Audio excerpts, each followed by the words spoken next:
All right, so welcome to the Futures in Neurologic Research Program. I have the pleasure to introduce our facilitator of the day, Dr. Clinton Wright. Dr. Wright is a vascular neurologist and specialist in cognitive disorders. He's the director of the Division of Clinical Research and a member of the National Institute of Neurological Disorders and Stroke, otherwise known as the NINDS. Dr. Wright, thank you so much for being here, and I will turn it over to you. Super. Thank you, Brooke. And hello, everyone. It's great to see you all today, virtually anyway. Nice to have 23 participants. And it's a pleasure to welcome you to the Futures in Neurological Research program that we have for you today. Anyway, we are going to mix things up a little bit, but I'll talk just for a second about the goal of the at FINR, which is to have sessions that focus on successful research strategies and outcomes for all different levels of trainees, including students, residents, and fellows. And I see we have a really great mix of those people joining us today. And our learning objectives are really just to share resources regarding research with junior folks that are trying to get started, really inspire newer researchers in their careers and get them, motivated, and then also, provide an opportunity to connect participants with experts in their fields, as well as others that may be interested or that they may be that may be of value, connecting them with. So today's program is going to, and I mentioned we're going to mix things up. We have Dr. Kerstin Bettermann here, and she's going to give a talk on selecting a journal for your manuscript. And then we had a little trouble finding Dr. Pantelyat. He may be having some trouble logging in, but if he joins us, he would be giving a talk on balancing your clinical and research time, which is actually something that is a really important topic for everybody at all levels. Oh, am I seeing Alex? There he is. My apologies, everyone. I'm so sorry. I had some technical difficulties logging on. It happens. No worries. Anyway, so Dr. Pantelyat will give a talk on that, which is, I think we all, struggle with that. Well, at least I don't struggle with it as much anymore because now I'm at NINDS. But I certainly did for almost all of my career. So without further ado, since Dr. Pantelyat's here, I guess we don't have to mix it up, and I will just briefly introduce him. So Dr. Pantelyat is an assistant professor of neurology at Johns Hopkins, and he is the director of the Atypical Parkinsonism Center, and also co-directs the Movement Disorders Fellowship Program. But he's also co-founder and director of the Johns Hopkins Center for Music and Medicine, which is a special interest of his. And we've been working together on the clinical research subcommittee for a while, and it's just been a real pleasure and very interesting to learn about some of those research ideas and what's going on in that field. But Dr. Pantelyat's research explores music-based rehab in neurodegenerative disorders and biomarker development in atypical Parkinsonian disorders, including dementia with Lewy bodies and PSPP and corticobasal syndrome, and then just cognitive aspects of movement disorders in general. So with that introduction, we'll allow Dr. Pantelyat to give his talk. Thank you so much, Clint. It's been an absolute pleasure getting to know you and working with you on the committee as well. And I look forward to hopefully seeing each other face to face and interacting before too long. So I want to give you a few thoughts and share some ideas about balancing your clinical and research time. So we could go to the slide. And give you some examples. Alex, yes. Let me stop you for 1 second. I forgot to mention that if you have questions, please put them in the chat, and then I will be able to help facilitate that later on. I'm sorry, Alex, go ahead. No, Clint, thank you. Yes, I meant to remind people. Well, So in terms of balancing clinical and research time, you've probably heard at some point, and you'll hear again, that it is ongoing and iterative process. So probably the best parallel is juggling. I don't know about audience members. I'm not very good at juggling. I've tried various times.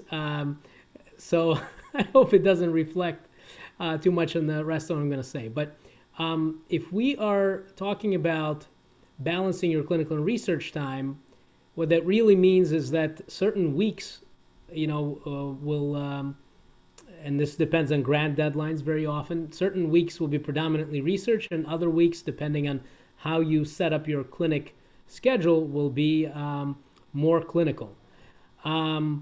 As always, especially when it comes to research, planning out papers, and grant preparation, you really, really want to plan ahead. And so what that means is setting milestones that parallel different sections of a grant. So for example, for a career development award that I was preparing several years ago, my mentor, during our first meeting, gave me a one-page printout that clearly she had prepared many years ago for other mentees, which had dates, deadlines for each subsection of the grant that I needed to write. So the specific aims, the research strategy, down to the narrative, which is a very small paragraph, actually. So initially, it almost seemed trivial to have milestones next to all of these, but I quickly came to realize how useful that actually is. If nothing else, it gives you a sense of accomplishment as you move along day to day and week to week, and you're checking off things. So, another way of kind of showing this is what I have, on my desk, which is the plan of attack, right? Locked and loaded here. So something I recommend that you guys do, and it obviously applies not only to research projects, grant planning, paper planning, but other things in your life. So small milestones and individual deadlines, super helpful, chunking it. The other thing to always remember is that the work will always take longer to get done than you think. And so I call it accounting for time attrition, just like, in clinical trials and cohort studies, you have to think about attrition of people for various reasons over time. Time attrition happens, it's real, and, personally, I try to factor in about 20%. So if I think that, if it's an open-ended deadline, you have an open RFA, you're working on something that you want to get done in 6 months, and you have individual goals for subsections, you want to think about at least a couple weeks, allowing a couple of weeks on either end when planning, because things will inevitably come up, whether it's clinical duties or things in your family life, for instance, that will make the work take longer. So definitely keep that in mind when you're setting your goals. The other thing, maybe the most important, again, relating to research, but overall to an academic career, is setting writing goals. So there are writing accountability groups that we have all over the university at Johns Hopkins, and it's not new. I think it originated in Chicago years ago, and the idea is to have groups of 4 to 6 people who do not need to be doing the same kind of research work, who don't all need to be clinicians. In fact, it's encouraged that you're from different walks of academic life, because then you could cross-pollinate the ideas. But you get together every week, you set a writing goal. For example, my writing goal is 12 30-minute sessions every week that I want to accomplish with specific papers or grants in mind. Monitor your weekly progress using a tracking sheet, something basic, and be sure to turn off all notifications, particularly email, when you write. So you get together, you keep each other accountable, hence writing accountability group, by verbalizing publicly your goals in front of the group, and then the following week you account for whether you met your goals, whether you fell short, and if you fell short, why, trying to tweak it. So that has been extremely helpful over the years for me, and that is something I strongly advise. It's something very straightforward. to set up, and you don't even need 4 people. You could do 2 or 3 people. The other thing that has to do with efficiency is check your email at pre-planned times of the day. So in my calendar reminder, I have 3 times when I check my email: first thing in the morning, around lunchtime, and then before I leave for the day. And that is really, really crucial. I realize, depending on your individual circumstances, that especially certain days it might be difficult to do, but it's definitely something to aim for and try to do, because otherwise email will consume your day. I'm sure all of us have at least some way we can relate to that. In terms of the clinical work and that side of the equation, of course you want to maximize your efficiency, and the way that I recommend that you do it, we have Epic as the EMR system. A growing number of institutions have Epic, but this applies to other EMRs as well. In Epic, it's called a smart phrase. I have about 245 smart phrases, and of course some of them I use more than others, but it's been very helpful because you type in a phrase and that could potentially give you 2, 3, 4 pages of information. So particularly for patient counseling, it's been very helpful to have these smart phrases, for example, social work resources, or referrals for rehabilitation. All of that could be easily standardized with contact information. And the same goes for your actual note, right? Because what inevitably happens in terms of the work taking longer to complete than you think is that you, let's say have 3 half-day clinics per week. But it's easy to forget that will generate note completion, right? It will generate messages, whether it's MyChart electronic messages or phone calls that you have to handle in a timely manner, right? To do your job well as a clinician. And that will inevitably spill into what you might call your research or administrative time. So this is probably the best example of time attrition other than email. So definitely keep that in mind. If you're at a point of negotiating for your first job as a junior faculty member, and they tell you could have, let's say, 50%, 40%, 30% protected time, take that with a big grain of salt, because in reality, you need to account for messages from patients, phone calls, and note completion, which likely will take beyond that particular clinic period, even if you're very efficient.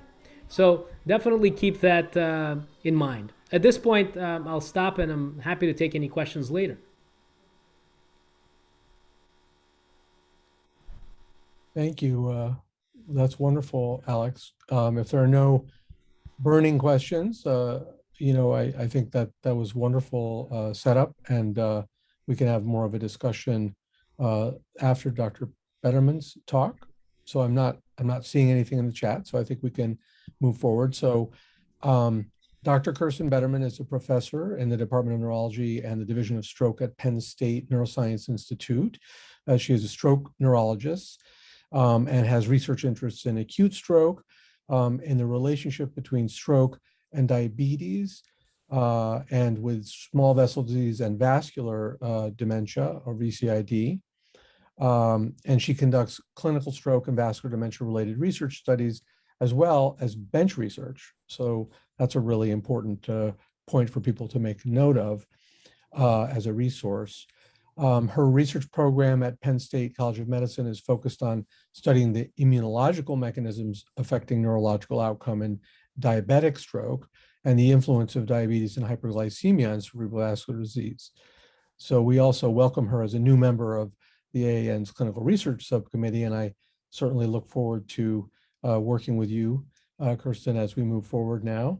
And thank you so much for giving this talk on selecting a journal. Well, thank you for your kind introduction. Dr. Wright. Appreciate it. And, I'm really excited to be here and discuss some ideas with you as well. And I hope we have a lively discussion afterwards. So I was asked to talk about how to choose a medical journal. And the question seems simple, but the answer is kind of very overwhelming. And I think you have experienced that yourself now, that you start to maybe write your first paper or several papers. There are so many options. And if we look, there's a true explosion in medical scientific writing and journals and publishing. It's the most ballooning field in publications. I tried to find how many journals there are. Nobody seems to know really, but there are estimates of more than 30,000 journals, international, national journals that are out there. With the advancement of open access journals, that is ballooning even further. So huge, huge possibilities to choose from. And we all know if we have work that we can bring into the New England Journal of Medicine, the Lancet, that's awesome. But often that's not the case. And where do you go then with your work? So for many of you, the students might not have really had a chance to write yet. So the question is often, where do you start? And I would say, start by seeking advice. You have in your faculty a lot of people who are experts in their field, or experts in scientific publishing. Many of the faculty might be members of editorial boards of several journals, or might be editors of journal.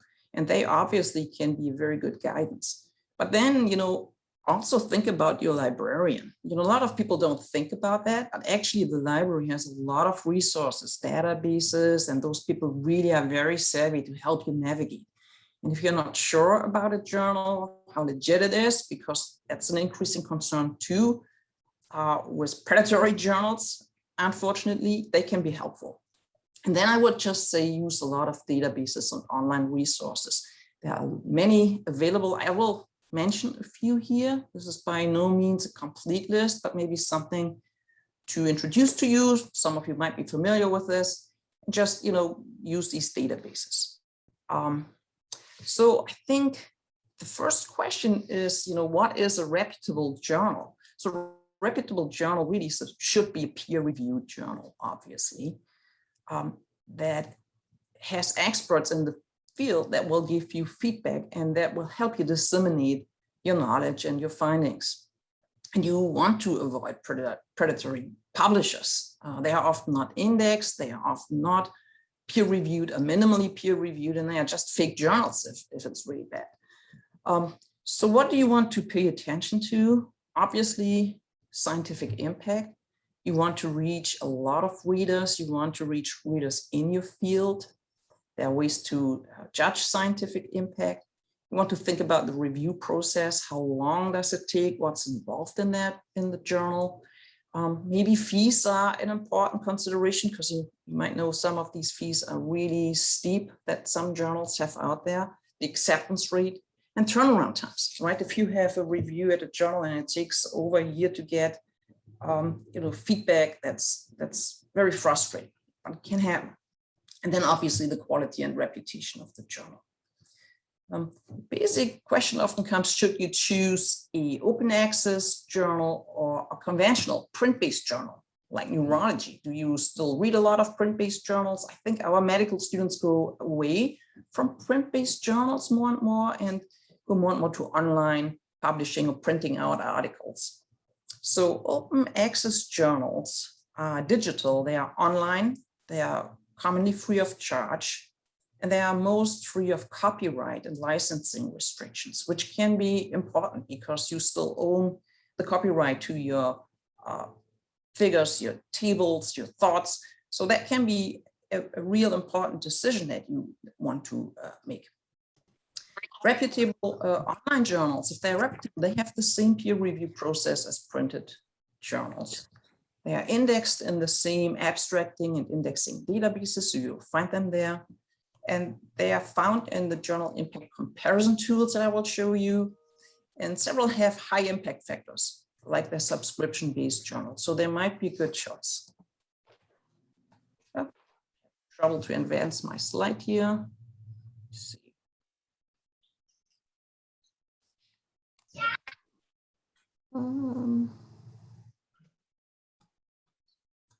Do you have a quick?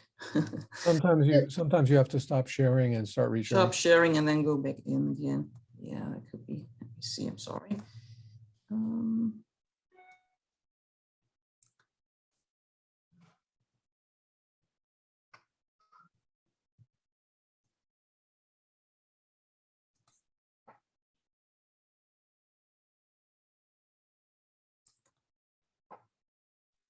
So criteria to help you choose reputable journal is what I thought about is important next to think about. So things you can use to get an idea about the journal ranking are things like the journal impact factor.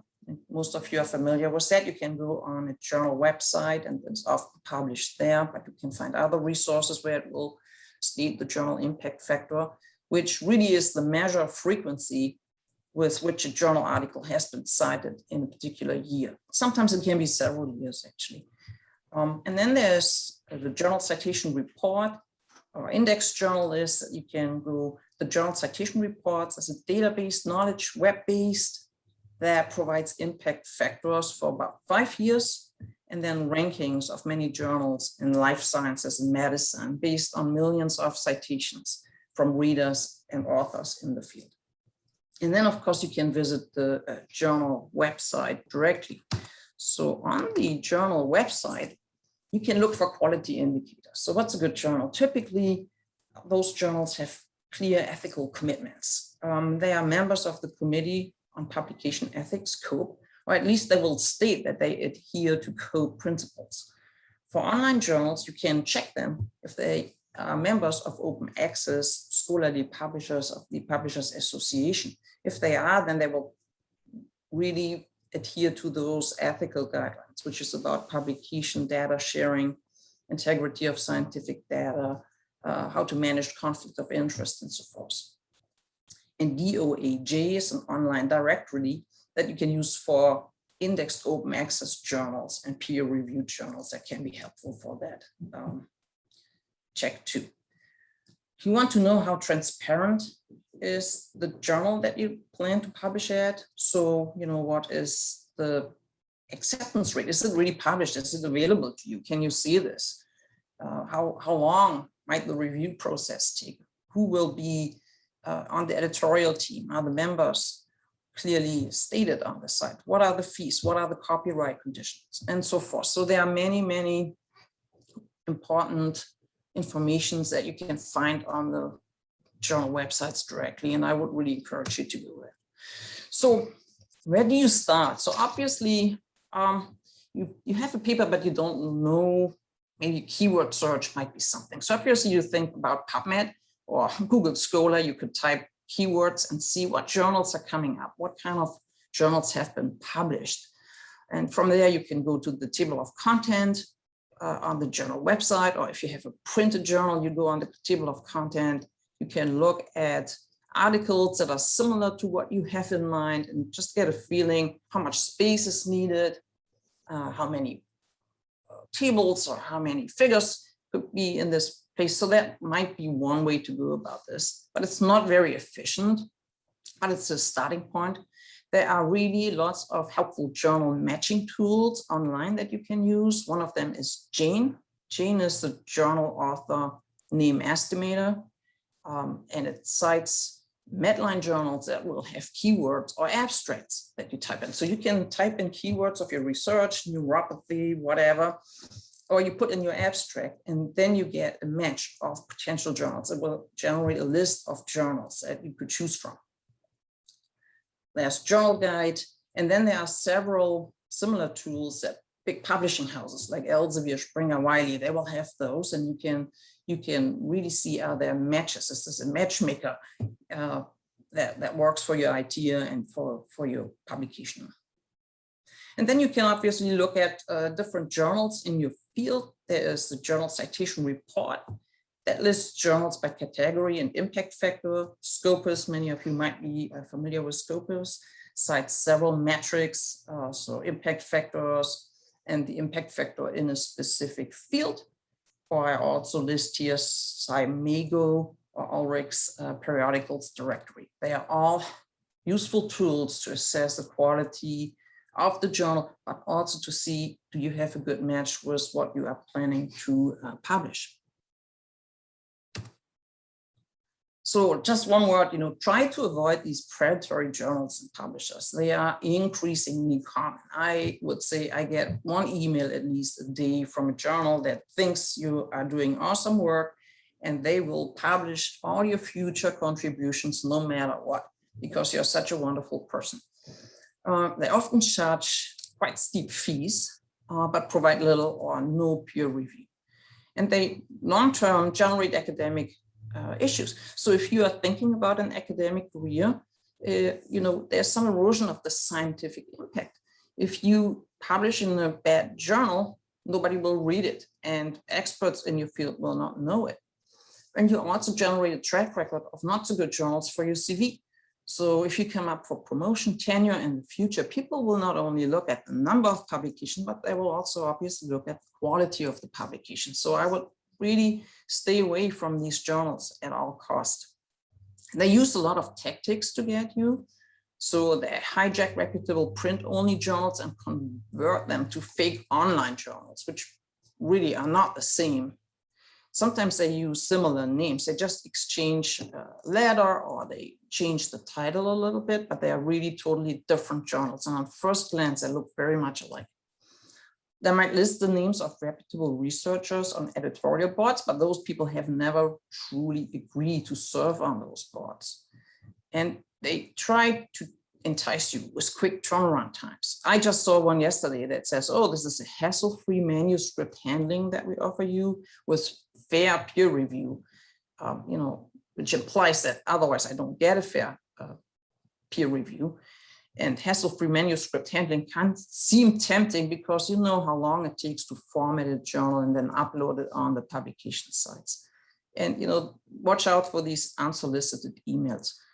So in summary, before you publish, do your homework and seek advice. Great, thank you, Kerstin.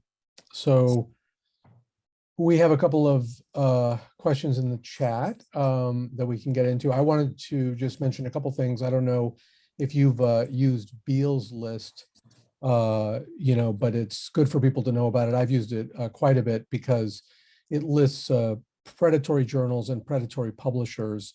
So once in a while, you might come across a journal or publisher that is asking if you want to contribute or you're thinking about contributing to them, and you're not sure. You can look on Beall's list and see if they have a history of abusive behavior when it comes to their practices and so on. And this Beall's list keeps a good track of that.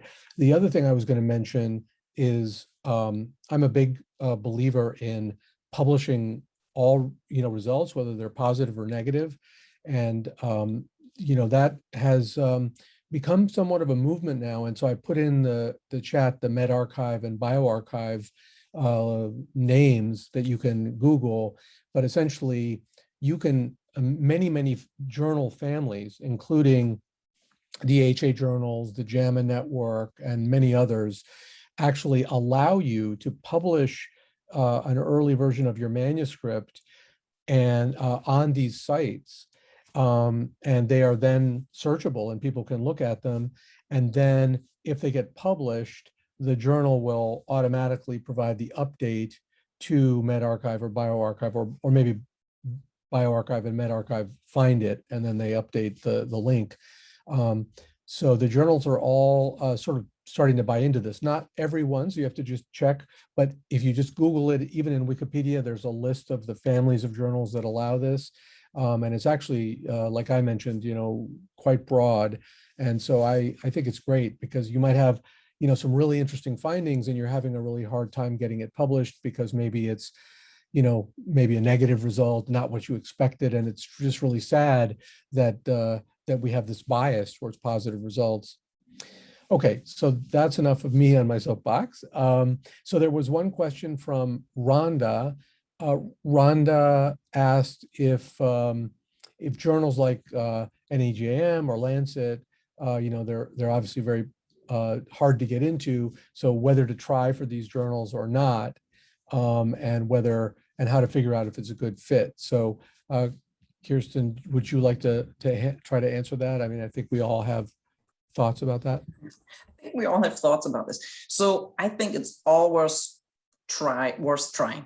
So we usually build a list, right? So if I say, oh, this is the journal you should choose, I did not really mention, we all build a list. So we have our wish list, our go-to list. So we top prioritize a high impact factor, really good journal. And then we might become, a little more humble and try to adjust. And so it's work in progress. So I'm working off this. So should you try, if you feel that you really have an impactful contribution and you see that something like this has been published, why not?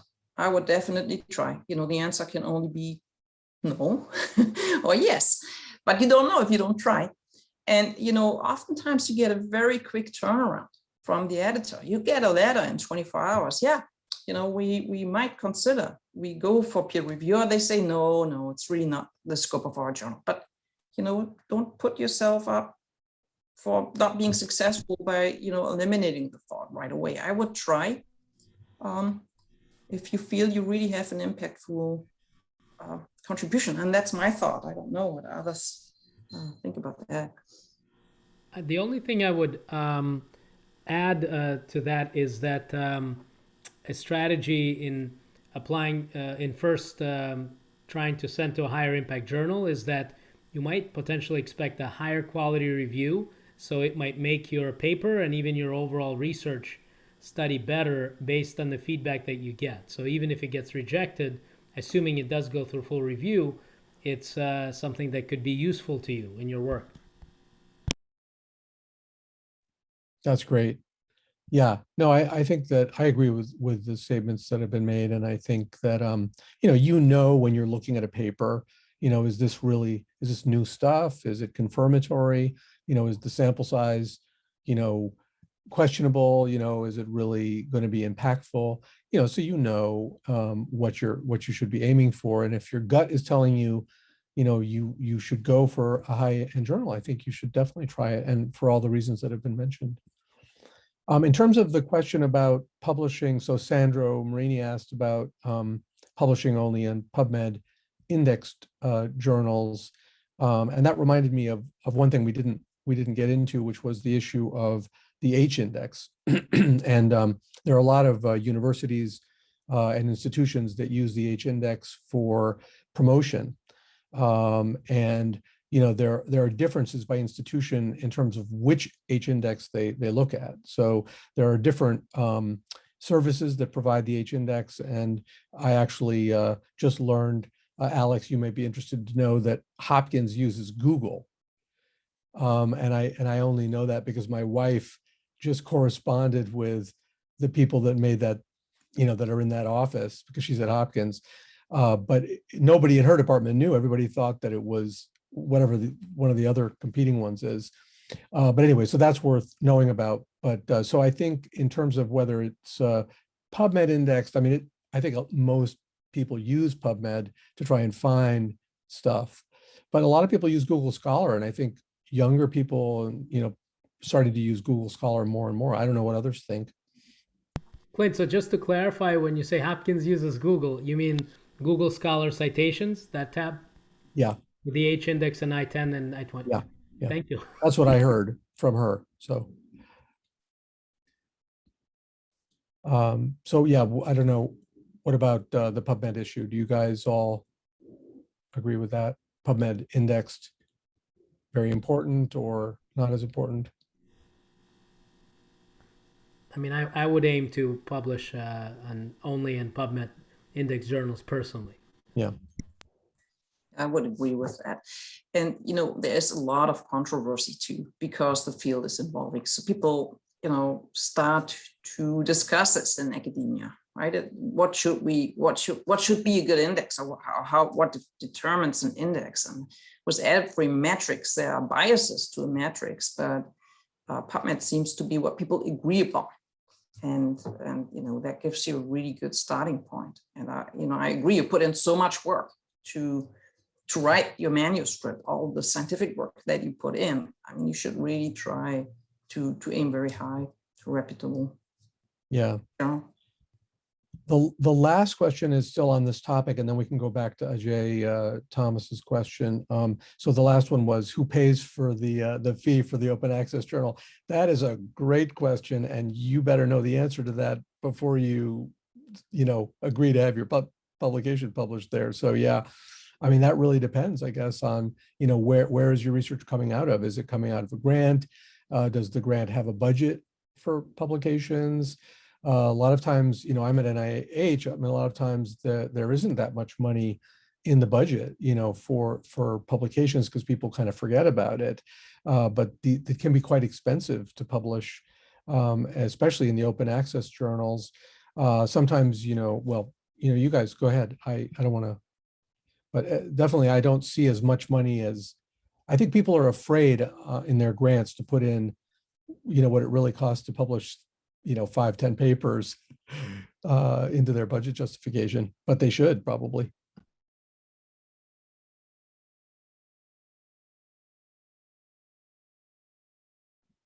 What do you guys think? Your department might pay for it, your chair, or your division chief or whatever. If you're a trainee, if you're a student or resident, a lot of times there are programs, and money set aside to do that. You could use CME money too if you are, resident or a young faculty. But you're right. I'm thinking about this. I always put not very much publication cost into grant. I feel, 2,000-3,000, and then I feel like it's getting greedy, but, journal can be $2,000. I mean, you're right, absolutely right. The fees can be very steep. And especially if you start out as a junior faculty member, that can be an issue. I would just say, presumably you're working with a mentor. And so this is something that I think a mentor should boot. I should foot the bill. But yeah, I agree. We think about publication fees when applying for grants, and often we undershoot. Yep. Okay, let's go back because we have a great question from, this is really the elephant in the room, okay? So, or the 500-pound gorilla or whatever. So Ajay Thomas asks about how do you bend the ratio of research time to clinical back to what you were expecting. So Alex, do you have some thoughts about that? Sure, absolutely. So I should have prefaced my brief talk by saying that this is from the standpoint of a clinician scientist. So I think if we're talking about the basic science researcher who is expected to set up her or his own lab, the expectation is more clear. I mean, in order to be successful, you have to have 80 to 90% time to spend in the lab. Things are a bit more nebulous in the clinic world, but the advice that has been shared with me by multiple people is that to really be competitive, you really need at least 50% of your actual time at work protected for research. So that would be a rubric that I would share, just generally speaking. Obviously easier said than done in today's academic funding environment, but and there are exceptions to this depending on the kind of research that you're doing. But generally for clinical research, if you have less than 50% actual time to do it for at least several years, so you get a critical mass of preliminary data, collaborations, you're going to be hard pressed. In terms of negotiation, which I think is what this question is really about, keep in mind the fact that if you do get 50% protected time, that on paper, that may only translate into about 30 to 35% because of what I said in terms of messages, phone calls, notes, and other administrative things that may crop up. And when negotiating for it, try to make the point that to your would-be department chair or division chief by saying that presumably you're giving me this 40 or 50% protected time to be successful, compete for a K award, compete for foundation awards, grant money, etc., to put papers out ultimately. For me to actually do that, I will set specific goals that I will be accountable toward, that you will check me on yearly. And, in exchange, please make sure that I have adequate protected time to actually accomplish it over the course of, 2 to 3 years as a typical junior faculty recruitment package. So obviously, in each individual circumstance will differ, but I would aim for at least 50% as a rubric if you're a clinician. And, try to sweeten the pot by saying, I'm going to be accountable. These are the specific things applying for X number of grants, writing X number of papers every year that I pledge in return in terms of my research productivity, so that I'm not going to be just sitting in my hands during the 50% or so protected time that you're allowing me. Yeah, I mean, department heads are, and this is true, I guess, of division heads, too, because they're accountable to the chairs. They're really having to make an investment in you as a person starting out. But the bottom line is the dollars that are coming into that department, whether they're clinical dollars or whether they're research dollars. That's what the department is accountable for when it comes to the dean in most medical schools. The dean is going to say, where's the beef, to the chairs of the different clinical departments. And we are, let's face it, we're a little bit behind the 8 ball, but we're in neurology because we love neurology and we should do what we love. But that also means being efficient. And so I think Alex's point earlier about organizing yourself so that when you're seeing your patients, you're dealing with your patient responsibilities at that moment as much as you can. So you don't, spend an hour with a patient and then spend another hour trying to write the note later on. If you can make that much more efficient by using the EMR, then, you can be done or as close to done as possible. And any little efficiency like that, I think, really can help a lot. Just to add to that point, at our institution, there's a growing number of courses targeted toward clinical faculty precisely to improve efficiency. This is recognized as a huge issue, and I would seek out such courses that may even be outside of your institution, or certainly start by seeing if those are available to you through your institution, because it's likely to be more specific to your EMR and its setup. Epic is different at different institutions. So I would very much encourage you to seek those out. I know that they exist, and I think there will be a growing number of courses coming down the road. To come back to one other point, I just remembered in terms of what Clint was saying, that your department chair is investing in you. It took me a while to realize, I have an NIH Career Development Award, that frankly, my department of neurology is losing money on me when it comes to the K. And so the question comes up, just in terms of how things break down.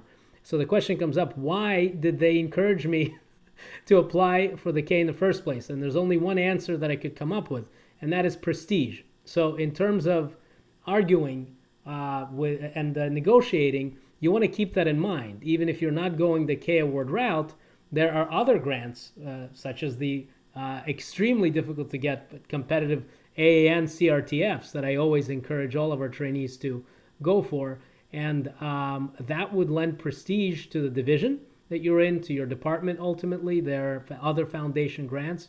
And so you want to think about that up front if you're negotiating for protected time, and say, I'm going to be applying for these grants, and this is the way I'm going to do it, and these are my milestones. And you could try to think about that as early as possible. Kerstin, do you have any thoughts on this? Boy, Not to put you on the spot, but I'm sure you. No, absolutely. I mean, this so. this is constant struggle. So I would say, even if you negotiate your time upfront, it's a constant battle to protect your protected time. So really make big point of protected time and keep it protected, because you will get drawn into committee work and, oh, can you teach a little bit more? Oh, we have an extra clinic. Now we have new physician advisors who need some education. I mean, academia is so full of opportunities. It's very tempting, and you can get drawn into something that you say is really neat and cool, but it really takes away from that time. And if you, like Alex was saying, really have a clear-cut goal, you better stick with that, because it will change. And in any given academic year, things change. You might suddenly have less faculty in your division. Who's doing all the work? And maybe one thought that really can be helpful: don't do it alone. I'm a firm believer in collaborative research. If you are busy clinically, I'm a stroke neurologist, and if I'm on stroke inpatient call, there's no time, or not very much time, to do research. But then you need people who work with you. and keep it going when you are not there, so that you can just, briefly talk in the morning or in the evening about day-to-day operations issues, but you can't do it all the time. And it's really a big advantage of collaborative groups to carry research, and it's more fun and it answers more relevant questions. Yeah, I think that's great advice. Luke was asking the question, as a medical student interested in gaining research skills during residency, how do you choose a research-oriented residency? So, I think there's, there's a number of ways to do that. Number one, pay attention to what the residency program says about research, the way they describe the commitment to research, whether they create a solid amount of research experience during the residency program. So people that institutions that really encourage academic medicine, they will have programs very clearly laid out for people that want to do research, and it won't just be like an afterthought where you get a few weeks here and there to do research. So that's one thing. The other thing is pay attention to the awards. So there's for example, the R25 award is an institutional award where somebody gets a grant that then allows them to pay for residents and fellows to do research for 2 or 3 years. So any program that has R20 and R25 is going to be a program that's really got some good stuff going on in the research realm, because that's a very competitive program. I mean, competitive grant mechanism for an institution to get. And then, the other thing is, of course, what are the, the different grants that people have in the department, how committed are they? What is their track record? If you have a particular area of interest, what is the track record of getting training awards, K awards, and so on in that department? So all of those things I think are important.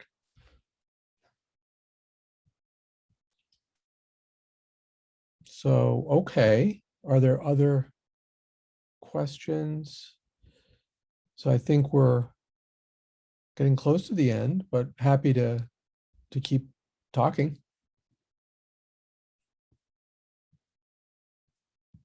It's been really a lot of fun. I've really enjoyed the discussion, and great hearing everybody's ideas.